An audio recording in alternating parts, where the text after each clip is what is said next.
Le Grand Soir Sud Radio. Philippe David, seul contre tous. Et vous connaissez le principe de l'émission Seul contre tous sur Sud Radio. Comme d'habitude, Philippe David est tout seul pour nous affirmer ce soir que ça y est, c'est le clap de fin pour Marine Le Pen, la patronne du FN qui a disparu des radars. Vous votez bien sûr sur sudradio.fr et sur notre compte Twitter. Vous nous appelez au 0800 26 300 300. Et pour l'instant, Philippe, je crois que c'est une première depuis le début de la semaine. C'est une égalité parfaite si on fait les comptes entre sudradio.fr et Twitter. 50% d'un côté, 50% de l'autre. À vous de convaincre. C'est la rentrée politique de Marine Le Pen demain à Brachet. Brachet étant à Marine Le Pen ce que la Roche de Solutré était à François Mitterrand ou la Grotte de Lourdes à Christine Boutin. Et seul contre tous, jusqu'à 19h sur Sud Radio, je le dis, Marine Le Pen, clap de fin. Une rentrée qui ne sert à rien, puisque les Français ont compris depuis le 3 mai dernier et le cataclysmique débat face à Emmanuel Macron que Marine Le Pen avait atteint son principe de Péter, son seuil de compétence, et qu'elle ne pourrait donc jamais atteindre l'Élysée. C'est pourquoi, je le répète, seul contre tous, Marine Le Pen, clap de fin. La présidentielle a été un fiasco, même Éric Zemmour l'a dit dans un éditorial intitulé « Le fiasco intégral de Marine Le Pen ». Et si Éric Zemmour le dit, j'ai toutes les raisons de croire qu'il a raison.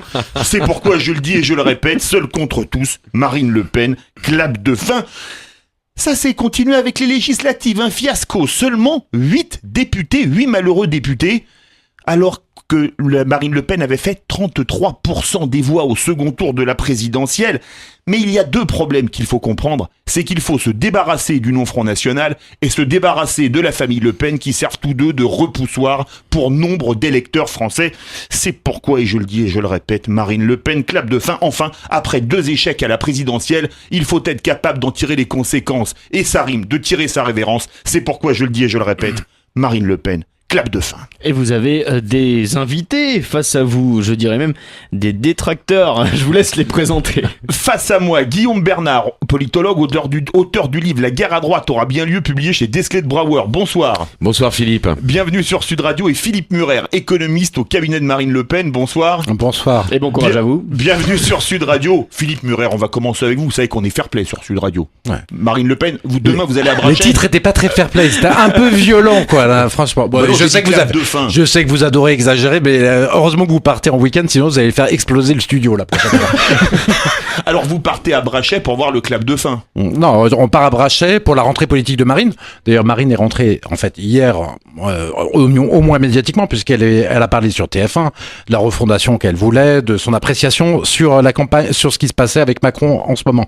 Effectivement, je vais à Brachet, comme tous les cadres du Front National, et plein de militants qui vont se réunir là-bas, dans ce petit village où on vote quasiment à 100% pour Marine Le Pen, et c'est pour ça, et il représente cette France des oubliés.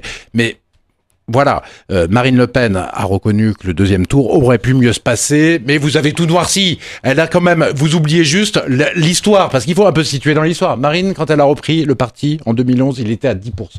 Elle l'a fait progresser. On est monté jusqu'à 34%. Et d'ailleurs, il y avait 40% dans les sondages, 42% dans les sondages. 41% la veille du débat au dernier rolling IFOP fiducial pour Sud Radio. Et donc, ça finit à 34%. Donc, c'est plus que le triplement du score. Donc, on peut quand même dire qu'il y a une vraie réussite. Donc, il n'y a pas de clap de fin pour Marine Le Pen. De toute manière, elle est complètement incontournable au sein du Front National. Elle s'est un peu reposée, mais maintenant elle repart, TF1, Brachet et la refondation du Front National, où elle va visiter toutes les fédérations. C'est la nouvelle formule de Philippe Murer, un coup de barre, Brachet et ça repart. Guillaume Bernard. Clap de fin pour Marine Le Pen, là, ce week-end, à Brachet. Ce qui est certain, c'est que Marine Le Pen n'est pas dans une forme olympienne. C'est certain que l'année 2017 a été mi-figue, mi-raisin, c'est-à-dire qu'elle est au second tour de la présidentielle et en même temps, effectivement, elle fait un score largement en dessous de ce qu'elle pensait pouvoir obtenir ou de ce qu'elle était susceptible d'obtenir. Moi, j'avoue que je vais faire mon universitaire de base, c'est-à-dire je vais essayer de trouver le dictum entre le pro et le contra. Je crois que des différents éléments qui ont été opposés jusqu'à présent, il y a incontestablement, je dirais, des vérités de chaque côté. Mais il faut pouvoir les articuler parce que la vie politique, ça n'est pas une confrontation, je dirais, de vérités absolues et incommunicables les unes avec les autres. C'est un rapport de force, c'est une interaction. Or, oui, Marine Le Pen, elle n'est pas complètement finie. Je suis quand même plutôt d'accord avec Philippe Murer. Mais je vais pour une raison très simple, c'est que il n'y a personne au sein du Front National pour oser la contester. Et donc par conséquent, même si effectivement elle est affaiblie, elle restera vraisemblablement au congrès du début de l'année 2018 à la tête du Front National. Donc en interne, il n'y a pas de contestation, personne n'osera la contester. Et en externe, alors que tout est fait pour favoriser, je dirais, la progression, je dirais, de forces alternatives, Laurent Wauquiez se croit encore en 2007, veut faire la stratégie Buisson, la stratégie Sarkozy, en essayant de simplement siphonner les voix et pas, je dirais, en essayant de venir capter véritablement, s'installer sur l'espace politique que occupe aujourd'hui le Front National. Et donc par conséquent, bien sûr, Marine Le Pen est affaiblie, bien sûr, Marine Le Pen a montré ses faiblesses et ses défaillances, mais ça n'empêche qu'en interne et en externe, tout est fait pour qu'elle puisse durer. Moi j'ai une question pour Philippe Murer. Vous nous parlez de Brachet comme d'un symbole de la France des oubliés. Est-ce que ça n'est pas plutôt un bastion de réconfort pour le Front National dans des temps difficiles ? Non, c'est la France des oubliés. C'est pas. Vous voyez, moi j'étais dans la France des oubliés, dans l'Oise, la 3e circonscription, et il y a eu de très bons scores, 43% au deuxième tour des législatives, et ça a été partout pareil. Pour les législatives, dans l'Aisne, dans la Somme, dans le Nord et dans d'autres coins du sud de la France. Donc ça a été partout et ça reste un bastion fort. Parce que il faut pas oublier une chose, c'est que le Front National aussi, Marine Le Pen a installé une ligne qui est sur la souveraineté et l'identité et les rapports entre les deux, d'où on vient et pour savoir où on veut aller ensemble dans un projet collectif. Et elle a conquis avec cela énormément de classes populaires et une partie importante des classes moyennes aussi qui veulent sortir, qui veulent se redresser avec le Front National. Et ça, c'est la ligne de Marine Le Pen. C'est ça qui a fait gagner le Front National. Donc, c'est très clair. Mais franchement, est-ce qu'on peut se remettre d'un fiasco ? Parce que elle devait être en tête au premier tour de la présidentielle. Elle a fini en 2e position avec François Fillon, pas très loin.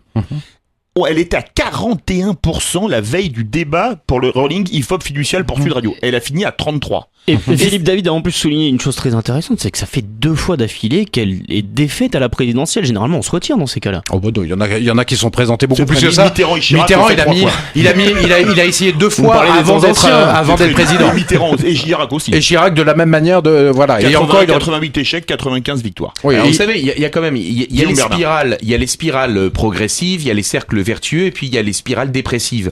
Le problème pour Marine Le Pen, si vous voulez, c'est que elle avait fait toute sa notoriété sur le fait qu'elle avait fait progresser entre 2011 et 2017 le Front National systématiquement, alors qu'auparavant il y avait des résultats en dents de scie.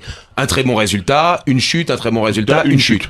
Or là, elle avait fait progresser de 2012 à 2017 le Front National et 2017, c'est une chute avec les législatives. Parce que là, pour le coup, c'est une véritable chute parce qu'il y a moins d'électeurs en 2017 aux législatives qu'en 2012. Donc pour le coup, évidemment, c'est un résultat extrêmement négatif et donc elle va se réinvestir dans la campagne, dans les campagnes et pour les européennes sur la base d'un échec. Et puis il y a un deuxième élément, alors c'est là où je crois qu'il y a vraiment un problème et je crois qu'au Front National vous devez en discuter parce que sinon vous avez été à faune d'un certain temps, vous risquez d'être peut-être sourd pendant un autre temps. Je crois que vous êtes persuadé et Philippe vous venez de le dire, vous êtes persuadé que c'est la stratégie de Marine Le Pen qui a fait la progression du Front National. Ah oui, bien sûr. Et je crois que là il y a c'est sa personnalité et la stratégie. D'interprétation et d'analyse. Est-ce qu'il y a eu une progression à cause de la stratégie Marine Le Pen, ou est-ce qu'il y a une progression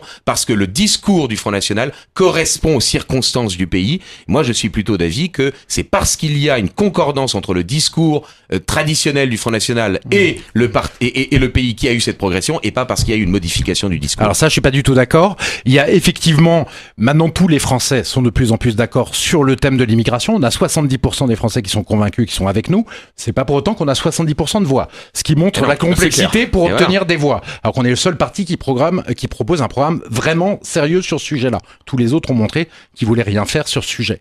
Donc c'est complexe. Mais donc voilà. Mais il y a une autre l'autre chose, c'est que Marine Le Pen, elle va travailler. L'important, c'est ce qu'elle va donner, son énergie, sa capacité de travail, et elle va remettre le parti en mouvement. Et c'est là où ça va se décider. Alors, sa ligne souverainiste, effectivement, de dire on veut les capacités différentes.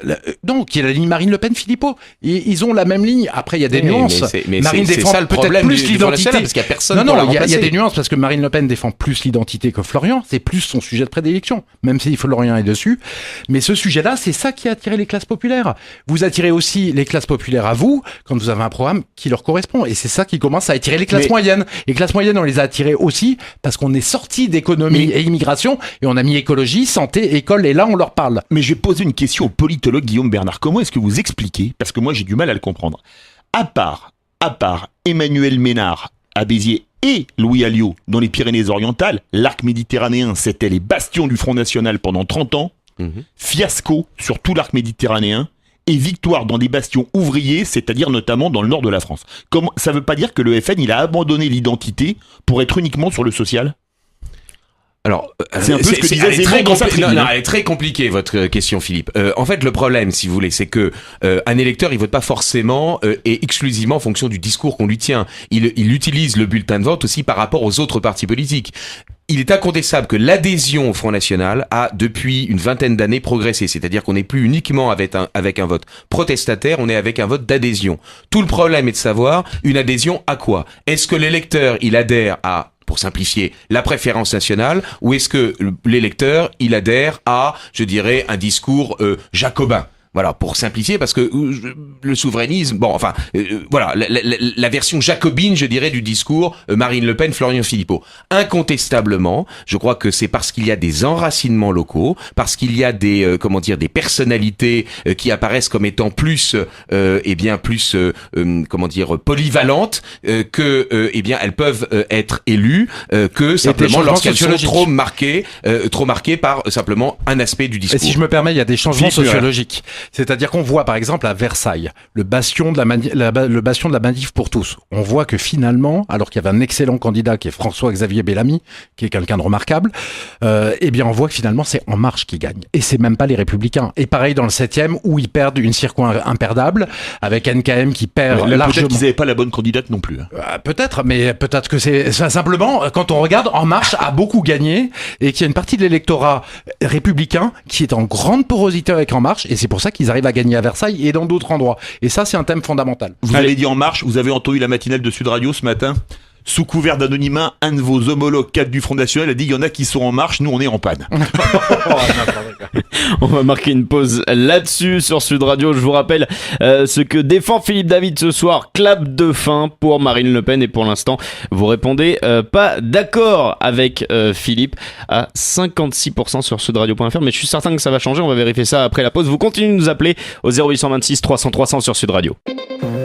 Le grand soir Sud Radio. Philippe David, seul contre tous. Philippe David, seul contre tous, c'est une habitude, hein. Vous le savez sur Sud Radio. Ce soir, vous nous l'affirmez, Philippe. C'est le clap de fin pour Marine Le Pen. Face à vous, Guillaume Bernard, Philippe Murer. Vous avez les arguments pour le répondre.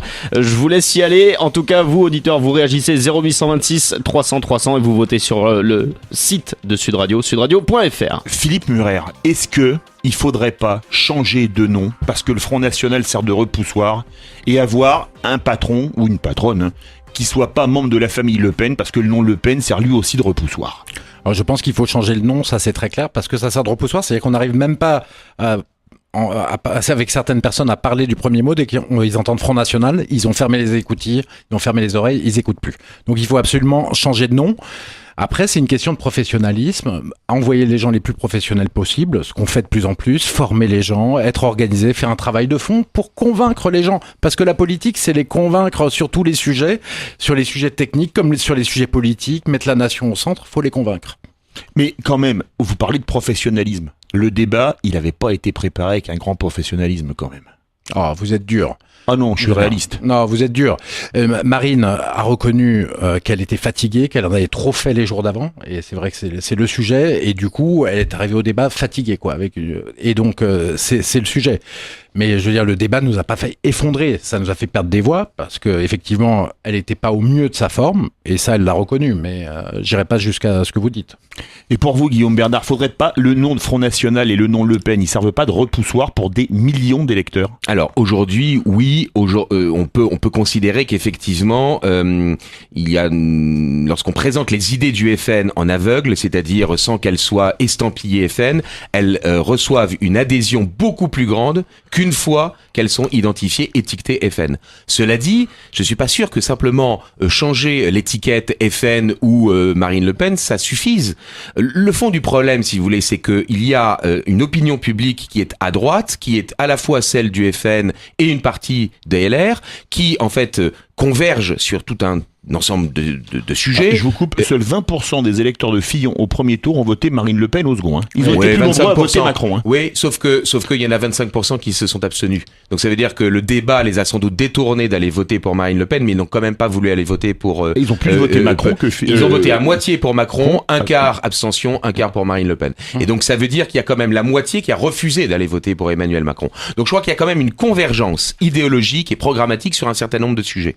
Par conséquent, je crois que le fond du problème pour LR, la campagne pour la présidence, ou le congrès pour le Front National, c'est vraiment de se poser la question, est-ce que continuer à exister avec nos petites boutiques comme ça juxtaposées les unes à côté des autres, est-ce que ça répond au bien commun? Est-ce que ça répond à l'intérêt des Français? Est-ce que les idéologies sont incontestablement, oui, mais les électeurs, eux, convergent sur un certain nombre de points. Ils votent et pas. par conséquent, s'il y a l'aspiration des électeurs, c'est qu'il y ait une recomposition. C'est que l'offre politique qui à l'évidence est déficiente, l'offre politique de Fillon, de LR, l'offre politique du FN est déficiente, et que donc si cette offre politique est défectueuse, il faut que l'offre politique change. Et donc je crois que le fond du problème, c'est pas l'étiquette du FN, c'est le FN tel qu'il est, et c'est LR tel qu'ils sont aujourd'hui. Philippe Murer, Philippe David nous dit le nom Le Pen fait sans doute un petit peu défaut en Front National, voire même carrément défaut. Est-ce que c'est pas le nom Philippot? Si Robert Ménard nous dit qu'il faut virer la famille Philippot, vous êtes d'accord avec lui? Évidemment que non. D'ailleurs, Robert Ménard n'est pas au Front National. Il a été élu avec les voix du Front National qui lui a apporté son soutien. Et ça a été très important pour qu'il gagne la mairie de Béziers. Mais il dit des choses incroyables, Robert Ménard, sur Marine Le Pen et sur Florian Philippot, qui vaut virer Florian Philippot. Il a dit qu'il se sentait plus proche de Laurent Wauquiez. Et il n'est pas sur la ligne politique du Front National et de la ligne politique de Marine Le Pen. Non, mais je finis. Ça veut dire que le Front National doit lâcher son soutien à Robert Ménard? Alors ça, c'est Marine qui décidera ce qu'elle doit faire, mais je pense qu'il faut dire à Robert Ménard que c'est pas possible d'être pour les ordonnances, de dire qu'on est pour les ordonnances sur la loi travail, donc il doit se positionner, d'être contre l'euro, d'être de plus en plus pro-Union européenne et d'être en même temps au Front National. À mon avis, ça paraît complexe. Pour répondre à Guillaume Bernard, vous ne regardez qu'un électorat tout le temps quand vous parlez. Vous parlez de l'électorat de droite. Or, ça représente que la moitié des électeurs. La convergence idéologique, elle se fait effectivement sur le thème de l'identité de l'immigration, avec l'électorat... De l'insécurité. Et de l'insécurité. Et de la fiscalité. Oui, avec l'électorat, les républicains. Mais une convergence aussi sur l'économie et le social, parce qu'il y a quand même 6 millions de chômeurs, il y a quand même 9 millions de pauvres, faut pas l'oublier. Et qu'il y a énormément de gens qui ont un travail, mais en souffrance au travail et précarisés. C'est pas la gauche qui incarne le fait de répondre à la souffrance des chômeurs. Pas seulement, mais il y a toute une partie des gens qui sont à gauche et qui sont là-dedans et qui aiment notre programme économique, qui est patriotique, qui va donner de la préférence nationale, qui reprend un État stratège, d'ailleurs qui est un État gaulliste, qui est un gaulliste, qui est un programme gaulliste, mais qui plaît aux classes populaires et moyennes, parce qu'ils sentent que l'État pourra faire quelque chose, pourra mettre en place le cadre pour redresser l'économie. Donc ne regardons pas que la droite. Je veux dire, le thème de l'union des droites, moi je le trouve pas intéressant, parce que il faut conquérir l'électorat de droite, mais aussi de gauche. On n'est pas sectaire et il y a des convergences sur tous les sujets avec tous les électorats. Alors, une élection, elle se fait d'abord en rassemblant son camp au premier tour et puis ensuite en élargissant et en captant le vote flottant au second. Ce que le cas de Robert Ménard est extrêmement intéressant, c'est qu'il a réalisé au niveau local ce que vraisemblablement un très grand nombre et de militants et d'électeurs et même de cadres et de LR et du Front National souhaitent, c'est-à-dire le fait de bazarder des vieilles structures politiques qui permettent à certaines personnes d'en vivre, mais qui, je dirais, divisent artificiellement un électorat qui converge sur la question de l'identité, sur la question de l'immigration, sur la question de la sécurité, sur la question de la fiscalité, sur la question de la liberté scolaire, ce qui est quand même un très grand nombre de sujets. Un petit mot, tout le monde ne peut pas faire comme Macron qui a créé un parti En Marche. Macron, il a eu le support de tous les médias, sauf Sud Radio. Effectivement, qui était neutre comme d'habitude, on doit le reconnaître. Mais il a eu un énorme support des médias. Il a eu des supports, on le sait, de gens très riches, et ça a été dévoilé, et de gens qui lui ont apporté énormément d'argent. Il faut pas croire qu'on peut créer un parti de rien, comme ça, sans un support extraordinaire. Et un parti anti-système n'aura jamais support. Donc moi, cette théorie, on bazarde de tout, on repart de rien, je pense pas que ça soit applicable. Il y a une chose, on repart pas de rien, on repart du peuple réel. Il y a quand même une chose importante sur l'euro. On ne sait pas où on en est. Alors, on voulait en sortir au début de la campagne présidentielle. Pendant l'entre-deux tours, c'est bon, grosso modo, on verra. Maintenant... Non, c'était monnaie commune parce que Dupont-Aignan nous avait demandé d'amender notre projet sur certains thèmes, ce qui était logique, vu l'alliance qu'on faisait. Vous avez sans doute un petit peu perturbé votre électorat avec ça. C'est dommage. Effectivement, c'est dommage, ça a perturbé, effectivement. Et aujourd'hui, c'est on verra à la fin d'un éventuel quinquennat. Ce serait quand même bien de trancher parce que c'est quand même un sujet fondamental. De toute manière, l'euro, c'est un sujet fondamental parce que l'euro, c'est la liberté politique. C'est comme un individu. S'il n'a pas accès à son portefeuille, il faut qu'il demande à une autre personne, eh bien, il n'est pas libre. Aucunement, il est sous curatelle, il n'est pas libre. De la même manière, une nation, si elle gère pas sa monnaie, eh ben, elle n'est pas libre puisqu'elle dépend d'une autre personne, qui est la Banque Centrale Européenne, l'Union Européenne, tout ce que vous voulez. Et en plus de cela, vous pouvez relancer l'économie. C'est un point central de notre programme de relance. Ça permet d'avoir un taux de change adapté, donc d'avoir de la compétitivité, beaucoup plus d'exportation et de relancer par là. Ça permet d'avoir une finance, de faire une finance pour les PME, parce qu'à ce moment-là, c'est tout vous qui tenez les lois bancaires et vous pouvez demander aux banques de financer les PME plutôt que les marchés financiers. Ça permet de faire par exemple une grande loi sur l'isolation à taux zéro parce que c'est la Banque centrale qui prêtera aux banques, qui prêtera à des taux préférentiels pour avoir des taux à 20 ans, 15 ans, 20 ans sur l'isolation. Donc ça permet de créer de l'emploi, ça permet de faire respirer l'économie pour le bien-être des entreprises, des salariés, etc. Donc c'est vrai qu'on peut pas abandonner le fait qu'il est nécessaire d'avoir notre propre monnaie. Sinon, de toute manière, on va se retrouver, et Marine a toujours été sur cette ligne-là, très clairement, sinon on va se retrouver avec une perte de cohérence parce qu'on va dire, vous voulez changer telle loi, vous voulez les travailleurs détachés, etc. Vous voulez pas signer le TAFTA, vous voulez être contre cette chose de l'Union Européenne sur, par exemple, EDF qui va être déréglementé, la privatisation de la SNCF. Eh bien, à ce moment-là, vous pourrez, comme Tsipras, être pendu à la corde par la Banque Centrale Européenne qui vous prêtera plus d'argent à vos banques. La Troïka. Et la Troïka en même temps, mais la Banque Centrale Européenne, qu'est-ce qu'elle a fait quand Tsipras a voulu changer de ligne et se battre avec l'Europe? Elle a asphyxié les banques, elle a empêché, elle a asphyxié les banques et du coup l'économie, et Tsipras a été obligé de céder. On peut pas faire ça parce qu'on aura et puis les journalistes, alors je vais vous dire, ils vont nous faire remarquer la perte de cohérence. Si on n'a plus de monnaie, on veut plus de monnaie et on veut en même temps faire nation, ils vont nous montrer la perte de cohérence dans tous les sens et on sera tous perdants. Donc on restera là-dessus. Guillaume Bernard, sur l'euro, il serait pas temps, que le Front National clarifie ce qu'il veut faire. Oui, mais je crois que de toute façon, il y a un souci du point de vue économique pour la ligne du Front National. C'est-à-dire que le FN s'imagine que parce qu'il n'est pas libéral, et d'ailleurs il ne l'a jamais vraiment été, il doit développer des positions, je simplifie, je caricature, étatistes. C'est pas parce qu'on n'est pas libéral qu'on est étatiste, et c'est pas parce que la réalité de la spoliation fiscale des entreprises et des familles doit être revue que pour autant, effectivement, il faudrait être libéral. C'est quoi le lien avec l'euro ? Il y a une vraie ambiguïté. Je parlais de l'économie de manière générale. Pour ce qui est de l'euro, évidemment, il est nécessaire qu'il y ait une prise de position claire, mais je crois que c'est très compliqué de prendre position sur la question de l'euro. On l'a bien vu pour la campagne présidentielle, parce que c'est un sujet anxiogène, alors que, par ailleurs, il est bien évident qu'une partie de la souveraineté, c'est battre monnaie. Bien sûr, quand le roi de France est redevenu souverain au XIIIe siècle, c'est parce qu'il battait monnaie. Donc c'est vrai que c'est une vraie difficulté. Un mot simplement. Allez, je vous cède la parole. Non, allez-y. Mais j'ai oublié ce que je voulais vous dire. Bon, c'est pas grave.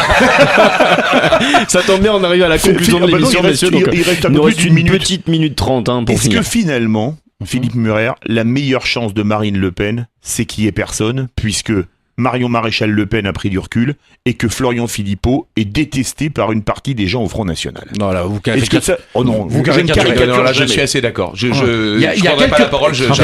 il y a quelques personnes qui n'aiment pas Florian Philippot. Oh, il y a beaucoup. Je veux dire, de toute façon, Marine Le Pen, elle est incontournable sur sa ligne, effectivement. Mais si quelqu'un veut se présenter, il peut se présenter. Mais enfin, ce qui nous intéresse, c'est le bien commun de la France, l'indépendance nationale. Et Marine Le Pen est celle qui porte ce projet le mieux. Et vraiment, moi, ce qui me semble important, c'est que c'est idiot d'opposer la souveraineté, c'est-à-dire la partie ligne de Marine Le Pen, avec le problème identité, ligne de Marion Maréchal. Si on ne sait pas d'où on vient, on peut pas savoir où on va aller ensemble au niveau collectif. Si on sait pas, si on n'a pas les moyens de souveraineté, on peut pas défendre notre identité non plus. Donc il y a une équivalence entre les deux et on peut pas faire l'un sans l'autre. Guillaume Bernard. Ce qui est certain, c'est que l'identité, c'est la finalité, la souveraineté, c'est le moyen. Donc effectivement, il y a quand même un sujet qui est plus important que l'autre, c'est la finalité plus que les moyens. Mais naturellement, les moyens sont incontestablement nécessaires. Le problème, c'est que un parti politique, il progresse, il montre qu'il a grandi à partir du moment où il est capable de se séparer de ceux qui l'ont fondé. Et incontestablement, la question de Philippe David tout à l'heure est très réelle. Est-ce que le Front National peut se séparer de la famille Le Pen pour pouvoir exister en tant que tel? Ça, c'est un sujet. Merci de cet hommage que vous me rendez, Guillaume Bernard. Merci beaucoup, Guillaume Bernard, politologue, auteur de La guerre à droite aura bien lieu, publié chez Desclés de Brouwer. Merci beaucoup, Philippe Murer, Merci. économiste au cabinet de Marine Le Pen. Rassurez-moi, Pierre-Maël Tissness, je n'ai pas perdu avant de partir en week-end. Eh bien, je suis désolé, vous avez passé un très très mauvais week-end puisque Vous avez bourré les urnes. vos contradictoires se sont montrés plus convaincants que vous puisque 55% de nos auditeurs ne sont pas d'accord avec vous.